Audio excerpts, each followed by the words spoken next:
Hello, I'm EK. He's still DAZAI. He's bigger. Yeah, he's bigger. But we're here again to talk about Pinoy comics. And behind me, we'll show one of the most incredible things to have appeared this year, created by one of the masters of comic art. This is Alandal by J. Ignacio and Sir Alex Nino. Okay, so yeah. As I said a few minutes ago, this DAZAI is larger and has clothes. Yay! So yeah, so to scale, this is the this is the original DAZAI that you've been seeing. So you can see how big this book is, diba? Most comics are around two sizes of this little guy.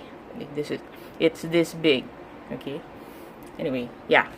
So yeah. So this is the front of the book.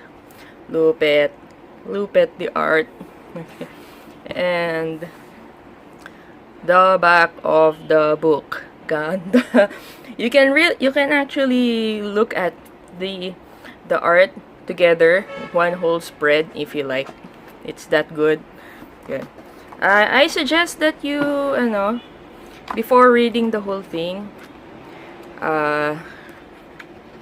read this first for context of the story. Even if it says it's afterward, read all of this stuff first so you can understand where this story came from and how awesome it is that it is here. Okay, so this is picture J. Ignacio. And this is Sir Alex Nino. And this is the art that you saw a while ago. Now, this is the front and this is the back. It's meant to be, it could be a whole spread like this. It could also be a whole spread like that. Diba? And yeah.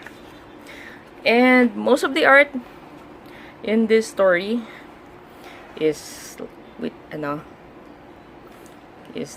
was presented like this. It's really awesome. Look at. Okay, we shall stop squealing now. Okay. Yes, it also has tribute to Jerry Alangilan. It's awesome. Okay. So this is the inside of the book. Okay. Lettering, yes, the calligraphy and lettering by Lorraine Barte. One of Jay's friends daw from calligraphy. Yun. Okay. So wait, before I explain how this story is going, I'll have to explain how to admire the art and the story. Because the art is really good. The art is really good. Especially if you're used to Western style comics. But if you're not very familiar especially to the Marvel method, meaning Stan Lee makes the concept, hands the concept over to an artist comes back, and then Stan Lee fills up the dialogue. Yun. If you're not used to that kind of comics, this will be how do I do this? How do I do this book? Okay, so this is the best. So what happened when they made this story is Sir J. Ignacio handed over the story to Sir Alex Nino, just the bare bones story, not with dialogue, and that is how Sir Alex Nino requested it. And then when he was done, he sent back all the plates as the ones that you saw. He sent back copies of the plates to the people who make to Sir J. Ignacio, and he put the dialogue balloons on top of the art to make sense of the story. Kasi nga the plates were like this. Yeah. Okay, so as a reader, the best way to do this is if you're going to read it is to read the balloons first so you understand where the story is going, and then scan through the whole art. The art is really, really good. Okay, so glance through the whole page, look at all the details, admire all the details, see what the details add to the story. Yeah. And then when you're done, combine both in your head what the narrative is, what the narration is saying, and what the art is saying. Okay, so yeah, so that's the best way to go about this story.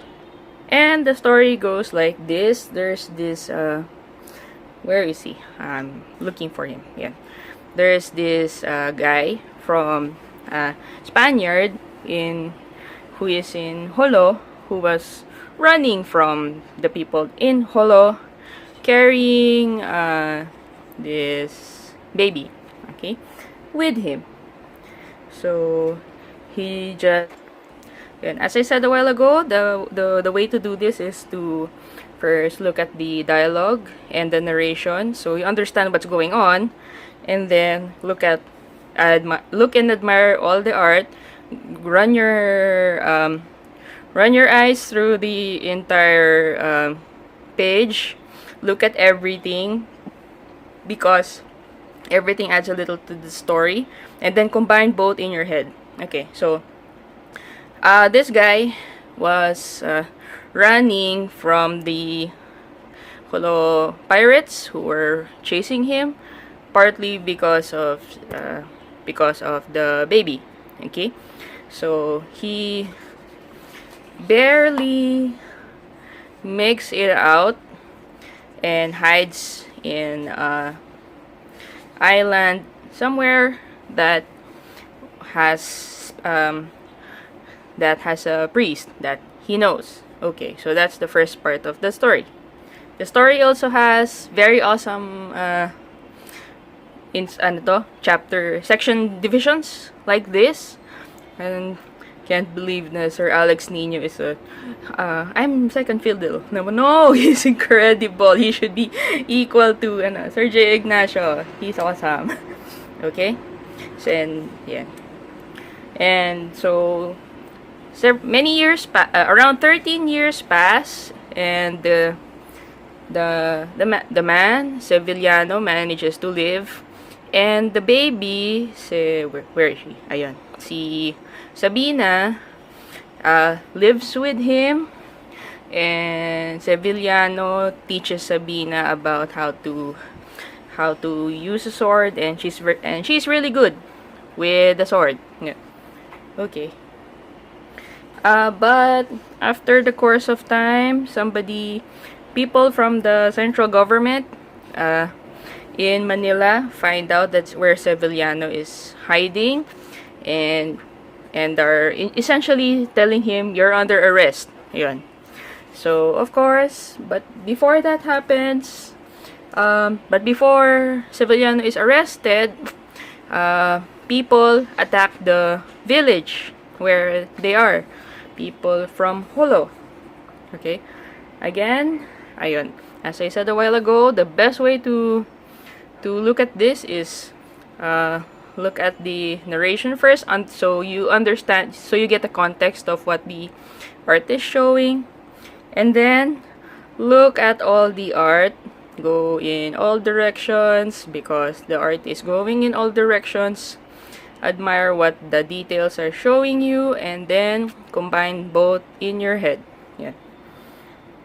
So anyway, as I said, the Holo pirates went to the village where Sevillano and Sabina are, and steal Sabina back to them. Yeah. So that's what happens. Okay. But after they steal her away, while being there, Sabina is told that Hay nako, Sabina, your father did not tell you everything. That's just one half of the story. Okay?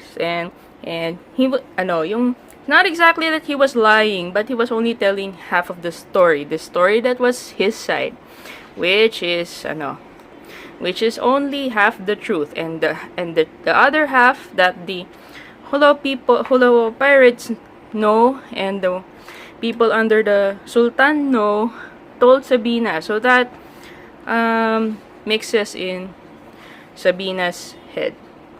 Until such time that there's a fight for the throne that happens, and the only person and one of the people that saved Sabina is, so ayun, so there's a fight for the throne, and then there's a mess, people get killed, and the person that saves Sabina from getting killed is someone named Alandal. Yun. But after that, he goes away. So yan. So Sabina is left confused. What am I supposed to think about this guy, and what am I supposed to think about myself? Yun. And what do I decide from now on? So yan. So yeah. Again, incredible front of the book, and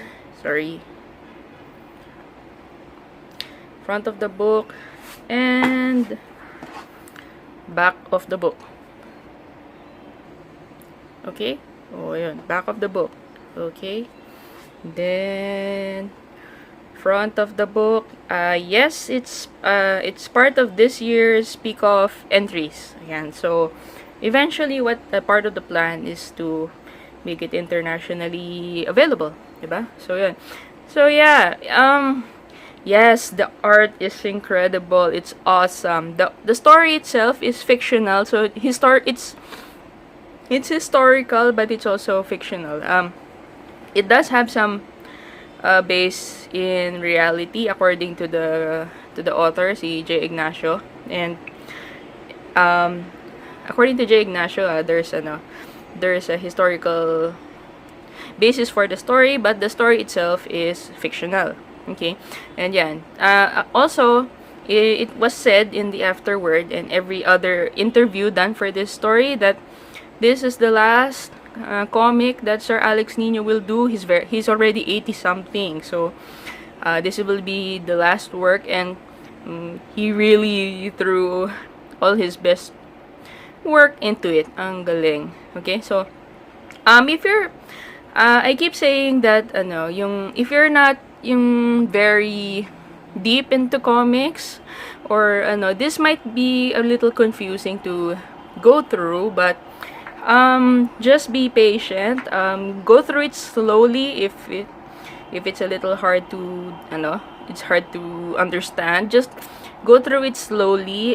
Go through go through the whole page, up and down, left to right, and go through the narration so you can understand the really good story. Okay, just be patient with it. Okay, if you're not used to it. If you're a little more familiar with his style, yes, it's an incredible version of his it's an incredible presentation of what Sir Alex Nino can do even at his age. Ang galing yun. So yeah, so as it is, so between these two things, it's totally worth your attention. Please get it as a pick-off entry. It's in as a pick-off entry, it's in Komiket. So Komiket's stores. So that's where you get it. And yun. The story is incredible. There's only a very few pieces of historical fiction that isn't fantasy in current comics. So please get this. It's very it's very worth your time. Okay, so, and then again, I'm EK. He's DAZAI. Please continue to read and please continue to enjoy Pinoy comics. Thank you.